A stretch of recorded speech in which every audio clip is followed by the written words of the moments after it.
মানুষের কাজই ঠাকুরের কাজ। ঠাকুরই তো শিখিয়েছিলেন শিবজ্ঞানে জীবসেবা। একবার সপ্তদশ সংঘাধ্যক্ষ স্বামী গৌতমানন্দজি মহারাজ যখন চেন্নাই মঠের দায়িত্বে ছিলেন, তখন এক ভক্ত তাকে জিজ্ঞাসা করেছিলেন যে তিনি এত কাজের চাপের মধ্যেও কিভাবে সবসময় শান্ত ও হাসিখুশি থাকেন। মহারাজজি অত্যন্ত বিনম্রভাবে উত্তর দিয়েছিলেন যে তিনি নিজেকে কখনোই কোনো কাজের কর্তা মনে করেন না, বরং তিনি নিজেকে শ্রীরামকৃষ্ণের হাতের একটি যন্ত্রমাত্র মনে করেন। মহারাজের জীবনে একটি বড় বৈশিষ্ট্য হল তার সময়ানুবর্তিতা। তিনি তখন ভারতের বিভিন্ন প্রান্তে বা বিদেশে ভ্রমণে যান। শত শারীরিক কষ্ট বা ক্লান্তি সত্ত্বেও তিনি তার প্রাত্যহিক জপ, ধ্যান এবং মঠের নিয়মাবলীতে কখনো ফাঁকি দেন না।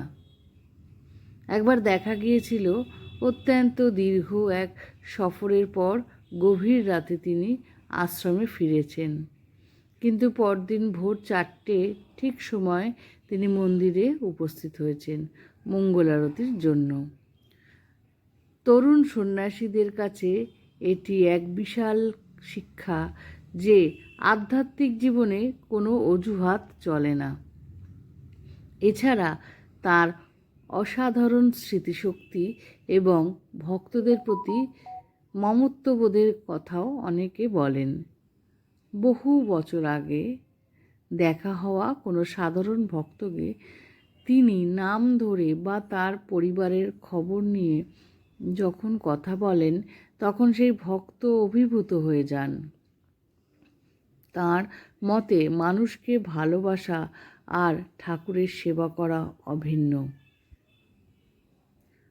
গৌতমানন্দজি মহারাজের জীবন মূলত স্বামী বিবেকানন্দের সেই আদর্শেরই প্রতিফলন, নিজের মোক্ষ এবং জগতের হিতের জন্য। আত্মন মুখ্যার্থং জগদ্ধিতায় চ।